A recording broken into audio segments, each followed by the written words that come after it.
Story 5 in the Adventures of Sherlock Holmes by Sir Arthur Conan Doyle. The 5 Orange Pips. When I glance over my notes and records of the Sherlock Holmes cases between the years 82 and 90, I am faced by so many which present strange and interesting features that it is no easy matter to know which to choose and which to leave. Some, however, have already gained publicity through the papers, and others have not offered a field for those peculiar qualities which my friend possessed in so high a degree, and which it is the object of these papers to illustrate. Some, too, have baffled his analytical skill, and would be as narratives, beginnings without an ending, while others have been but partially cleared up, and have their explanations founded rather upon conjecture and surmise than on that absolute logical proof which was so dear to him. There is, however, one of these last, which was so remarkable in its details, and so startling in its results, that I am tempted to give some account of it, in spite of the fact that there are points in connection with it which never have been, and probably never will be, entirely cleared up. The year 87 furnished us with a long series of cases of greater or lesser interest, of which I retain the records. Among my headings under this one 12 months, I find an account of the adventure of the Paradol Chamber, of the Amateur Mendicant Society who held a luxurious club in the lower vault of a furniture warehouse, of the facts connected with the loss of the British barque Sophie Anderson, of the singular adventures of the Grice Pattersons in the islands of Uffa, and finally of the Camberwell poisoning case. In the latter, as may be remembered, Sherlock Holmes was able, by winding up the dead man's watch, to prove that it had been wound up 2 hours before, and that therefore the deceased had gone to bed within that time, a deduction which was of the greatest importance in clearing up the case. All these I may sketch out at some future date, but none of them present such singular features as the strange train of circumstances which I have now taken up my pen to describe. It was in the latter days of September, and the equinoctial gales had set in with exceptional violence. All day the wind had screamed and the rain had beaten against the windows, so that even here in the heart of great handmade London we were forced to raise our minds for the instant from the routine of life and to recognise the presence of those great elemental forces which shriek at mankind through the bars of his civilization like untamed beasts in a cage. As evening drew in, the storm grew higher and louder, and the wind cried and sobbed like a child in the chimney. Sherlock Holmes sat moodily at one side of the fireplace, cross-indexing his records of crime, while I at the other was deep in one of Clark Russell's fine sea stories, until the howl of the gale from without seemed to blend with the text, and the splash of the rain to lengthen out into the long swash of the sea waves. My wife was on a visit to her mother's, and for a few days I was a dweller once more in my old quarters at Baker Street. "Why?" said I, glancing up at my companion. "That was surely the bell. Who could come tonight? Some friend of yours, perhaps?" "Except yourself, I have none," he answered. "I do not encourage visitors." "A client, then?" "If so, it is a serious case. Nothing less would bring a man out on such a day and at such an hour, but I take it that it is more likely to be some crony of the landlady's." Sherlock Holmes was wrong in his conjecture, however, for there came a step in the passage and a tapping at the door. He stretched out his long arm to turn the lamp away from himself and towards the vacant chair upon which a newcomer must sit. "Come in," said he. The man who entered was young, some 22 at the outside, well-groomed and trimly clad, with something of refinement and delicacy in his bearing. The streaming umbrella which he held in his hand and his long, shining waterproof told of the fierce weather through which he had come. He looked about him anxiously in the glare of the lamp, and I could see that his face was pale and his eyes heavy, like those of a man who is weighed down with some great anxiety. "I owe you an apology," he said, raising his gold pince-nez to his eyes. "I trust that I'm not intruding. I fear that I have brought some traces of the storm and rain into your snug chamber." "Give me your coat and umbrella," said Holmes. "They may rest here on the hook and will be dry presently. You have come up from the south-west, I see." "Yes, from Horsham." "That clay and chalk mixture which I see upon your toe-caps is quite distinctive." "I have come for your advice." "That is easily got." "And help." "That is not always so easy." "I have heard of you, Mr. Holmes. I heard from Major Prendergast how you saved him in the Tankerville Club scandal." "Ah, of course. He was wrongfully accused of cheating at cards." "He said that you could solve anything." "He said too much." "That you are never beaten." "I have been beaten 4 times, 3 times by men, and once by a woman." "But what is that compared with the number of your successes?" "It is true that I have been generally successful." "Then you may be so with me." "I beg that you will draw your chair up to the fire and favour me with some details as to your case." "It is no ordinary one." "None of those which come to me are. I am the last court of appeal." "And yet I question, sir, whether in all your experience you have ever listened to a more mysterious and inexplicable chain of events than those which have happened in my own family." "You fill me with interest," said Holmes. "Pray give us the essential facts from the commencement, and I can afterwards question you as to those details which seem to me the most important." The young man pulled his chair up and pushed his wet feet out towards the blaze. "My name," said he, "is John Openshaw, but my own affairs have, as far as I can understand, little to do with this awful business. It is a hereditary matter, so in order to give you an idea of the facts, I must go back to the commencement of the affair. You must know that my grandfather had 2 sons, my uncle Elias and my father Joseph. My father had a small factory at Coventry, which he enlarged at the time of the invention of bicycling. He was a patentee of the Openshaw unbreakable tyre, and his business met with such success that he was able to sell it and to retire upon a handsome competence. My uncle Elias emigrated to America when he was a young man and became a planter in Florida, where he was reported to have done very well. At the time of the war he fought in Jackson's army, and afterwards under Hood, where he rose to be a colonel. When Lee laid down his arms, my uncle returned to his plantation, where he remained for 3 or 4 years. About 1869 or 1870 he came back to Europe and took a small estate in Sussex, near Horsham. He had made a very considerable fortune in the States, and his reason for leaving them was his aversion to the negroes and his dislike of the Republican policy in extending the franchise to them. He was a singular man, fierce and quick-tempered, very foul-mouthed when he was angry, and of the most retiring disposition.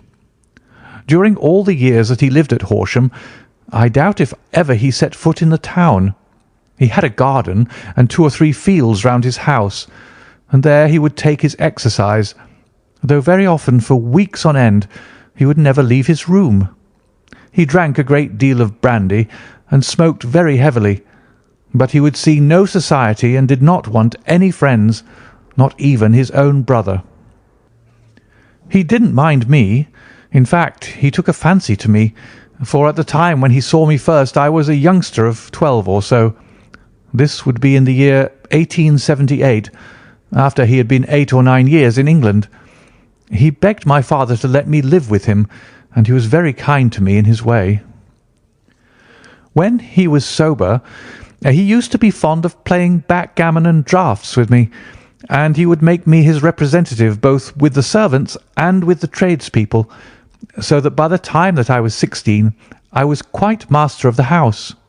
I kept all the keys and could go where I liked and do what I liked, so long as I did not disturb him in his privacy.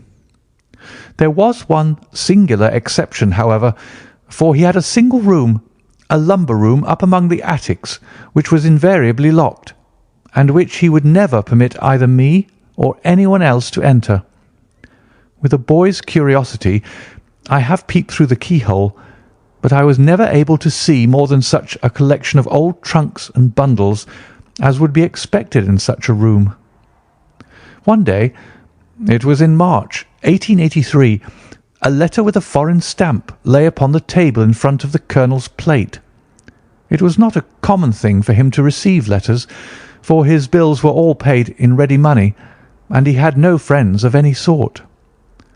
"From India," said he, as he took it up.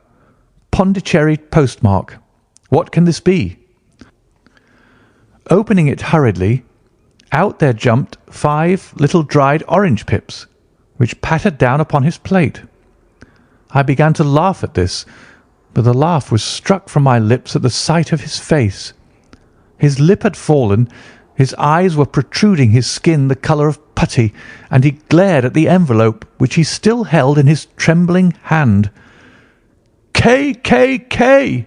he shrieked, and then, my God, my sins have overtaken me." "What is it, uncle?" I cried. "Death," said he, and rising from the table, he retired to his room, leaving me palpitating with horror.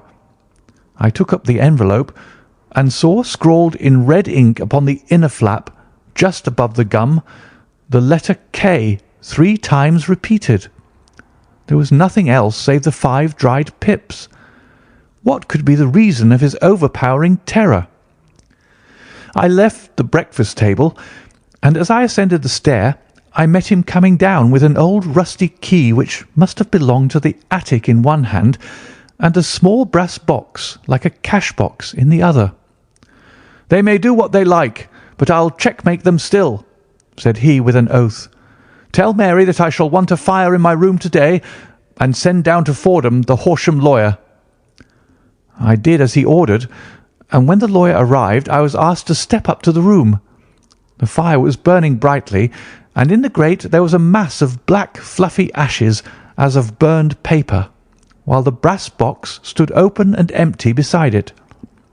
As I glanced at the box I noticed with a start that upon the lid was printed the treble K which I had read in the morning upon the envelope. "I wish you, John," said my uncle, "to witness my will. I leave my estate, with all its advantages and all its disadvantages, to my brother, your father, whence it will no doubt descend to you. If you can enjoy it in peace, well and good. If you find you cannot, take my advice, my boy, and leave it to your deadliest enemy. I am sorry to give you such a two-edged thing, but I can't say what turn things are going to take. Kindly sign the paper where Mr. Fordham shows you." I signed the paper as directed, and the lawyer took it away with him. The singular incident made, as you may think, the deepest impression upon me, and I pondered over it and turned it every way in my mind without being able to make anything of it. Yet I could not shake off the vague feeling of dread which it left behind, though the sensation grew less keen as the weeks passed, and nothing happened to disturb the usual routine of our lives. I could see a change in my uncle, however. He drank more than ever, and he was less inclined for any sort of society. Most of his time he would spend in his room, with the door locked upon the inside, but sometimes he would emerge in a sort of drunken frenzy, and would burst out of the house and tear about the garden with a revolver in his hand, screaming out that he was afraid of no man, and that he was not to be cooped up like a sheep in a pen by man or devil. When these hot fits were over, however, he would rush tumultuously in at the door and lock and bar it behind him, like a man who can brazen it out no longer against the terror which lies at the roots of his soul. At such times I have seen his face, even on a cold day, glisten with moisture, as though it were new raised from a basin. Well, to come to an end of the matter, Mr. Holmes, and not to abuse your patience, there came a night when he made one of those drunken sallies from which he never came back. We found him when we went to search for him, face downward in a little green-scummed pool which lay at the foot of the garden. There was no sign of any violence, and the water was but 2 feet deep, so that the jury, having regard to his known eccentricity, brought in a verdict of suicide. But I, who knew how he winced from the very thought of death, had much ado to persuade myself that he had gone out of his way to meet it. The matter passed, however, and my father entered into possession of the estate, and of some £14,000 which lay to his credit at the bank. "One moment," Holmes interposed. "Your statement is, I foresee, one of the most remarkable to which I have ever listened. Let me have the date of the reception by your uncle of the letter, and the date of his supposed suicide." "The letter arrived on March 10th, 1883. His death was 7 weeks later, upon the night of May 2nd. "Thank you. Pray proceed." "When my father took over the Horsham property, he, at my request, made a careful examination of the attic, which had been always locked up. We found the brass box there, although its contents had been destroyed. On the inside of the cover was a paper label with the initials of K.K.K. repeated upon it, and letters, memoranda, receipts, and a register written beneath. These, we presume, indicated the nature of the papers which had been destroyed by Colonel Openshaw. For the rest, there was nothing of much importance in the attic, save a great many scattered papers and notebooks bearing upon my uncle's life in America. Some of them were of the war-time, and showed that he had done his duty well, and had borne the repute of a brave soldier. Others were of a date during the reconstruction of the Southern States, and were mostly concerned with politics, for he had evidently taken a strong part in opposing the carpet-bag politicians who had been sent down from the north. Well, it was the beginning of '84 when my father came to live at Horsham, and all went as well as possible with us until the January of '85. On the 4th day after the New Year, I heard my father give a sharp cry of surprise as we sat together at the breakfast table. There he was, sitting with a newly opened envelope in one hand and 5 dried orange pips in the outstretched palm of the other one. He had always laughed at what he called my cock and bull story about the colonel, but he looked very scared and puzzled now that the same thing had come upon himself. "Why, what on earth does this mean, John?" he stammered. My heart had turned to lead. "It is K.K.K.," said I. He looked inside the envelope. "So it is," he cried. "Here are the very letters. But what is this written above them?" "Put the papers on the sundial," I read, peeping over his shoulder. "What papers? What sundial?" he asked. "The sundial in the garden. There is no other," said I. "But the papers must be those that are destroyed." "Pooh!" said he, gripping hard at his courage. "We are in a civilized land here, and we can't have tomfoolery of this kind. Where does the thing come from?" "From Dundee," I answered, glancing at the postmark. "Some preposterous practical joke," said he. "What have I to do with sundials and papers? I shall take no notice of such nonsense." "I should certainly speak to the police," I said. "And be laughed at for my pains? Nothing of the sort." "Then let me do so." "No, I forbid you. I won't have a fuss made about such nonsense." It was in vain to argue with him, for he was a very obstinate man. I went about, however, with a heart which was full of forebodings.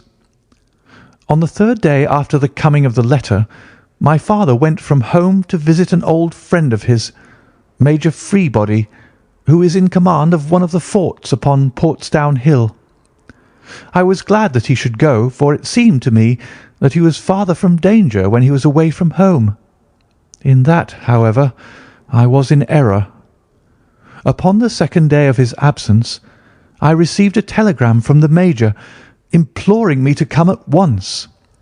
My father had fallen over one of the deep chalk pits which abound in the neighbourhood, and was lying senseless with a shattered skull. I hurried to him, but he passed away without having ever recovered his consciousness. He had, as it appears, been returning from Fareham in the twilight, and as the country was unknown to him and the chalk pit unfenced, the jury had no hesitation in bringing in a verdict of death from accidental causes. Carefully, as I examined every fact connected with his death, I was unable to find anything which could suggest the idea of murder. There were no signs of violence, no footmarks, no robbery, no record of strangers having been seen upon the roads, and yet I need not tell you that my mind was far from at ease, and that I was well nigh certain that some foul plot had been woven round him. In this sinister way I came into my inheritance. You will ask me why I did not dispose of it.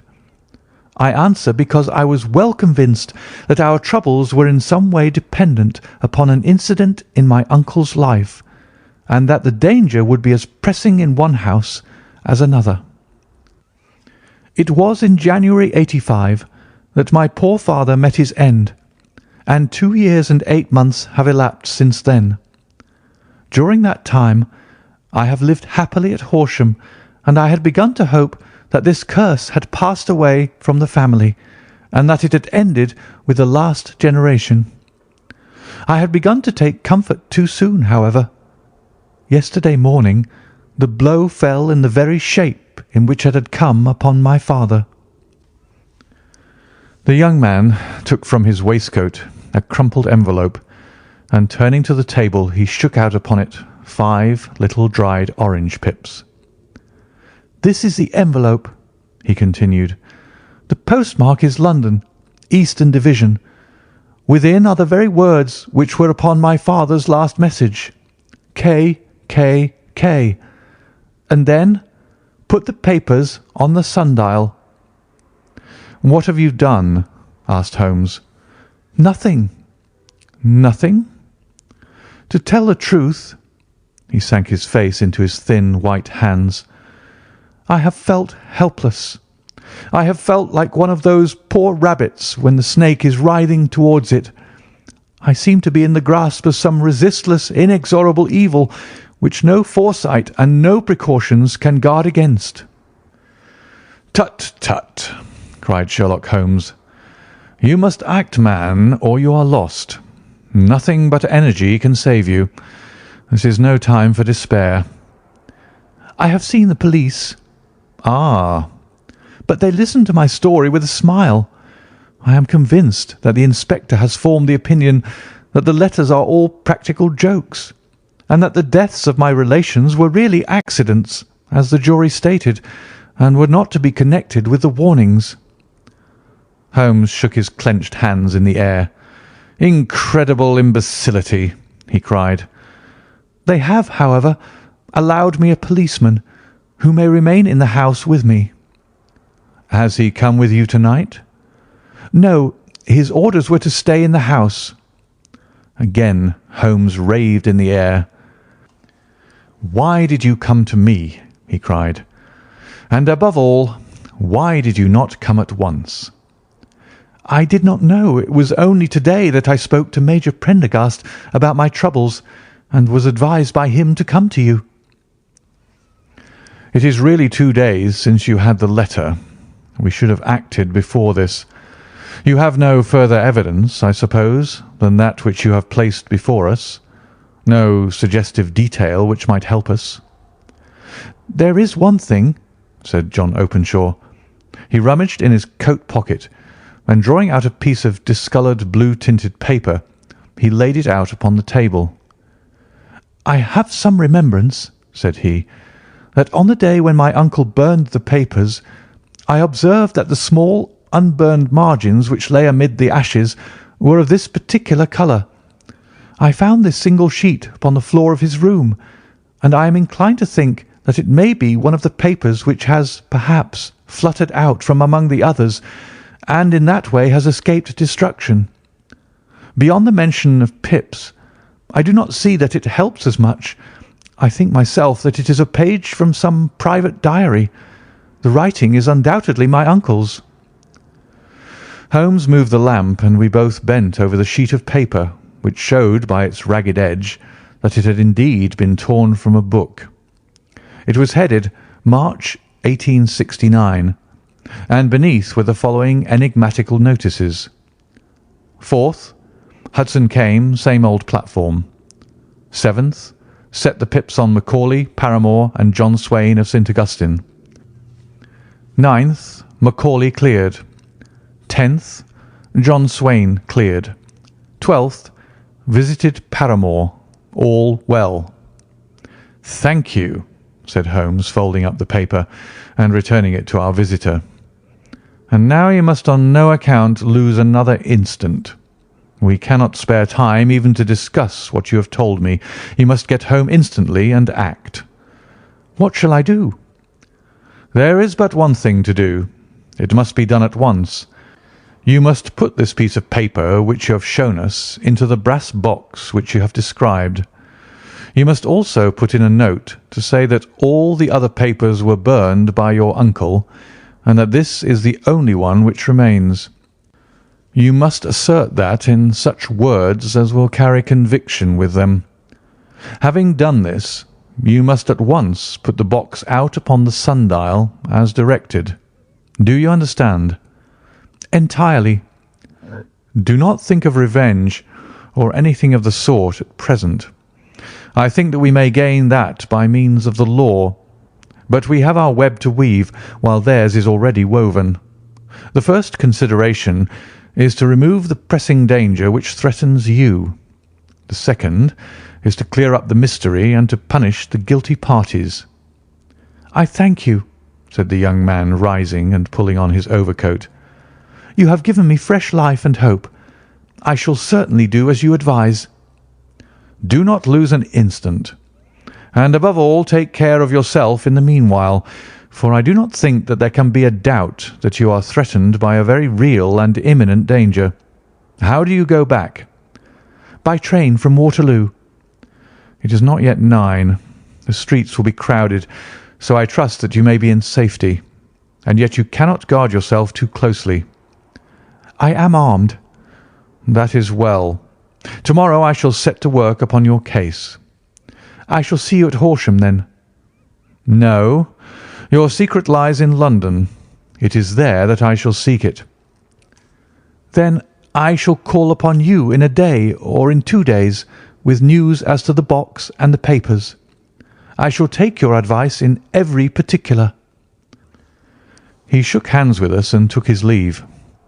Outside the wind still screamed and the rain splashed and pattered against the windows.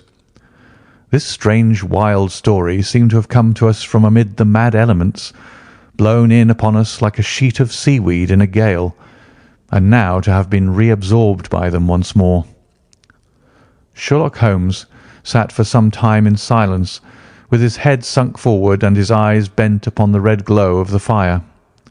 Then he lit his pipe, and leaning back in his chair, he watched the blue smoke rings as they chased each other up to the ceiling. "I think, Watson," he remarked at last, "that of all our cases we have had none more fantastic than this. Save perhaps the sign of 4. Well, yes, save perhaps that. And yet this John Openshaw seems to me to be walking amid even greater perils than did the Sholtos." "But have you," I asked, "formed any definite conception as to what these perils are?" "There can be no question as to their nature," he answered. "Then what are they? Who is this KKK, and why does he pursue this unhappy family?" Sherlock Holmes closed his eyes and placed his elbows upon the arms of his chair with his finger-tips together. "The ideal reasoner," he remarked, "would, when he had once been shown a single fact in all its bearings, deduce from it not only the chain of events which led up to it, but also all the results which would follow from it. As Cuvier could correctly describe a whole animal by the contemplation of a single bone, so the observer, who has thoroughly understood one link in a series of incidents, should be able to accurately state all the other ones, both before and after. We have not yet grasped the results which the reason alone can attain to. Problems may be solved in the study which have baffled all those who have sought a solution by the aid of their senses. To carry the art, however, to its highest pitch, it is necessary that the reasoner should be able to utilize all the facts which have come to his knowledge, and this in itself implies, as you will readily see, a possession of all knowledge, which, even in these days of free education and encyclopedias, is a somewhat rare accomplishment. It is not so impossible, however, that a man should possess all knowledge which is likely to be useful to him in his work, and this I have endeavoured in my case to do. If I remember rightly, you, on one occasion, in the early days of our friendship, defined my limits in a very precise fashion.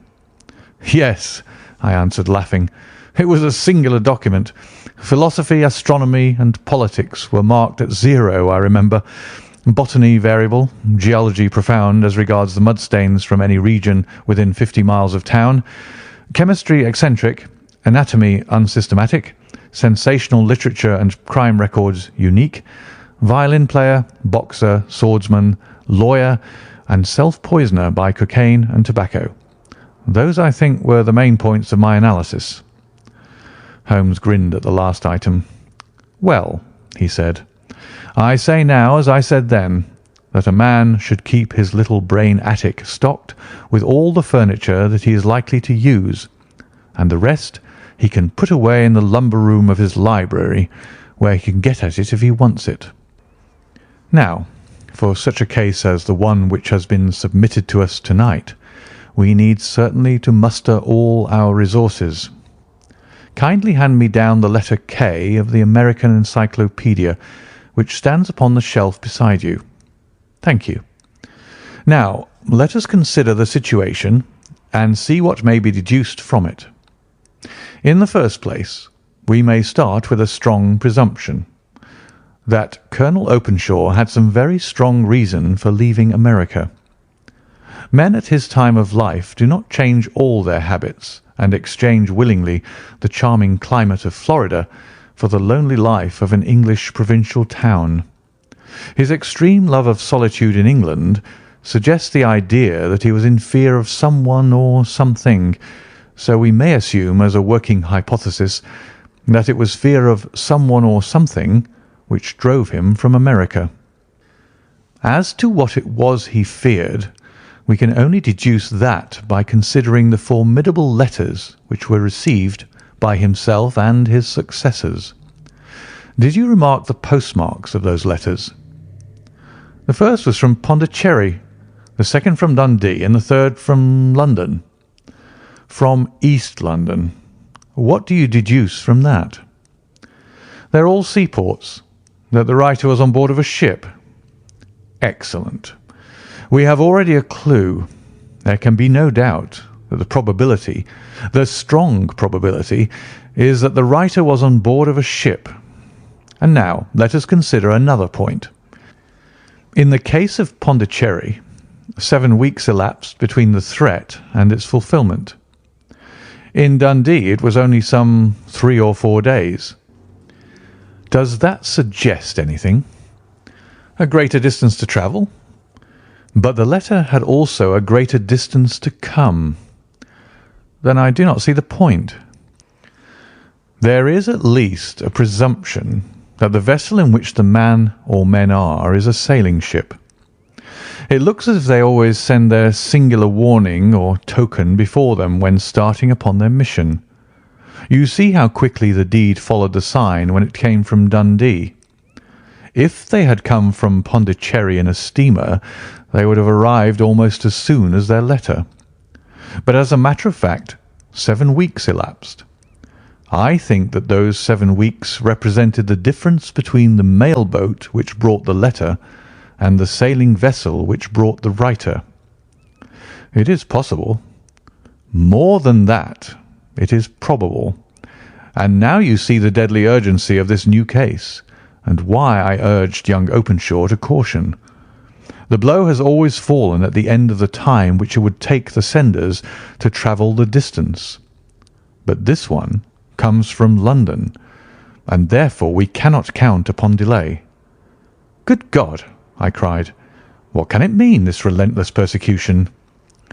The papers which Openshaw carried are obviously of vital importance to the person or persons in the sailing ship.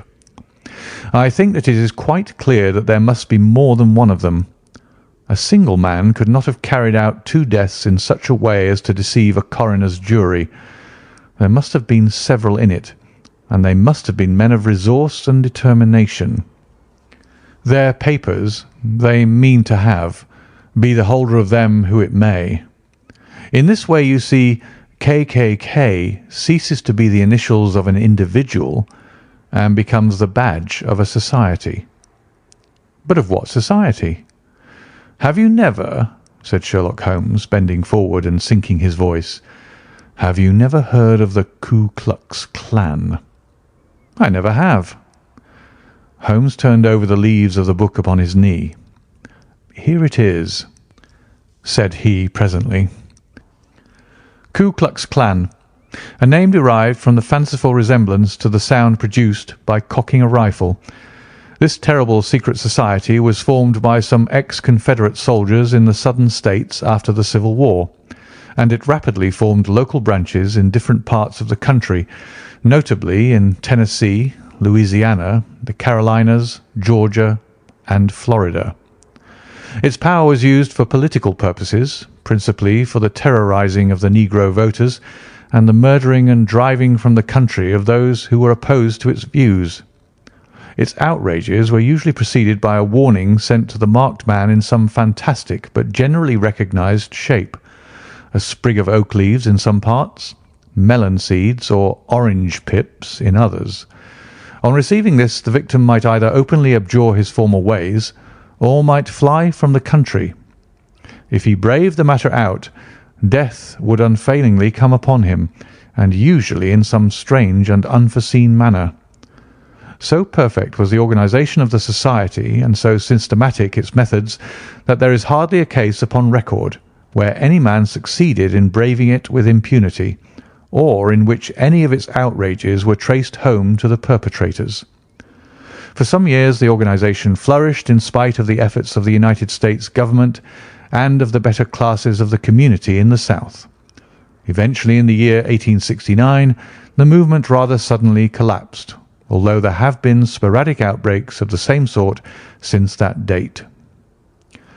You will observe, said Holmes, laying down the volume, that the sudden breaking up of the society was coincident with the disappearance of Openshaw from America with their papers.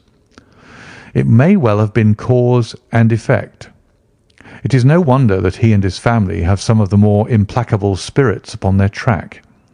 You can understand that this register and diary may implicate some of the first men in the South, and that there may be many who will not sleep easy at night until it is recovered. Then the page we've seen is such as we might expect. It ran, if I remember right, sent the pips to A, B, and C, that is, sent the society's warning to them. Then there are successive entries that A and B cleared or left the country, and finally that C was visited with, I fear, a sinister result for C. Well, I think, Doctor, that we may let some light into this dark place, and I believe that the only chance young Openshaw has in the meantime is to do what I have told him. There is nothing more to be said or to be done tonight, so hand me over my violin, and let us try to forget for half an hour the miserable weather and the still more miserable ways of our fellow men. It had cleared in the morning, and the sun was shining with a subdued brightness through the dim veil which hangs over the great city. Sherlock Holmes was already at breakfast when I came down. "You will excuse me for not waiting for you," said he. "I have, I foresee, a very busy day before me in looking into this case of young Openshaw's." "What steps will you take?" I asked. "It will very much depend upon the results of my first inquiries. I may have to go down to Horsham after all." "You will not go there first?" "No, I shall commence with the city. Just ring the bell and the maid will bring up your coffee." As I waited, I lifted the unopened newspaper from the table and glanced my eye over it. It rested upon a heading which sent a chill to my heart. "Holmes," I cried, "you are too late." "Ah," said he, laying down his cup. "I feared as much. How was it done?" He spoke calmly, but I could see that he was deeply moved. "My eye caught the name of Openshaw and the heading 'Tragedy near Waterloo Bridge.' Here is the account. Between 9 and 10 last night, Police Constable Cook of the H Division on duty near Waterloo Bridge heard a cry for help and a splash in the water. The night, however, was extremely dark and stormy, so that in spite of the help of several passers-by, it was quite impossible to effect a rescue. The alarm, however, was given, and by aid of the water police, the body was eventually recovered. It proved to be that of a young gentleman whose name, as it appears from an envelope which was found in his pocket, was John Openshaw, and whose residence is near Horsham. It is conjectured that he may have been hurrying down to catch the last train from Waterloo Station, and that in his haste and the extreme darkness he missed his path and walked over the edge of one of the small landing places for river steamboats. The body exhibited no traces of violence, and there can be no doubt that the deceased had been the victim of an unfortunate accident, which should have the effect of calling the attention of the authorities to the condition of the riverside landing stages. We sat in silence for some minutes, Holmes more depressed and shaken than I had ever seen him. "That hurts my pride, Watson," he said at last. "It is a petty feeling, no doubt, but it hurts my pride. It becomes a personal matter with me now, and if God sends me health, I shall set my hand upon this gang. That he should come to me for help, and that I should send him away to his death." He sprang from his chair and paced about the room in uncontrollable agitation, with a flush upon his sallow cheeks and a nervous clasping and unclasping of his long, thin hands. "They must be cunning devils," he exclaimed at last. "How could they have decoyed him down there? The embankment is not on the district line to the station. The bridge, no doubt, was too crowded, even on such a night, for their purpose. Well, Watson, we shall see who will win in the long run. I am going out now." "To the police?" "No, I shall be my own police. When I have spun the web they may take the flies, but not before." All day I was engaged in my professional work, and it was late in the evening before I returned to Baker Street. Sherlock Holmes had not come back yet. It was nearly 10 o'clock before he entered, looking pale and worn. He walked up to the sideboard, and tearing a piece from the loaf, he devoured it voraciously, washing it down with a long draught of water. "You are hungry?" I remarked. "Starving. It had escaped my memory. I have had nothing since breakfast." "Nothing?" "Not a bite. I had no time to think of it." "And how have you succeeded?" "Well, you have a clue?" "I have them in the hollow of my hand. Young Openshaw shall not long remain unavenged. Why, Watson, let us put their own devilish trademark upon them. It is well thought of." "What do you mean?" He took an orange from the cupboard, and tearing it to pieces, he squeezed out the pips upon the table. Of these he took 5 and thrust them into an envelope. On the inside of the flap he wrote S.H. for J.O. Then he sealed it and addressed it to Captain James Calhoun, Bark Lone Star, Savannah, Georgia. "That will await him when he enters port," said he, chuckling. "It may give him a sleepless night. He'll find it as sure a precursor of his fate as Openshaw did before him." "And who is this Captain Calhoun?" The leader of the gang. I shall have the others, but he first." "How did you trace it, then?" He took a large sheet of paper from his pocket, all covered with dates and names. "I have spent the whole day," said he, "over Lloyd's registers and files of the old papers, following the future career of every vessel which touched at Pondicherry in January and February in '83. There were 36 ships of fair tonnage which were reported there during those months. Of these, one, the Lone Star, instantly attracted my attention, since although it was reported as having cleared from London, the name is that which is given to one of the states of the Union. Texas, I think. I was not and am not sure which, but I knew that the ship must have an American origin. What then? I searched the Dundee records, and when I found that the barque Lone Star was there in January '85, my suspicion became a certainty. I then inquired as to the vessels which lay at present in the port of London. Yes? The Lone Star had arrived here last week. I went down to the Albert Dock and found that she had been taken down the river by the early tide this morning, homeward bound to Savannah. I wired to Gravesend and learned that she had passed some time ago, and as the wind is easterly, I have no doubt that she is now past the Goodwins and not very far from the Isle of Wight." "What will you do, then?" "Oh, I have my hand upon him.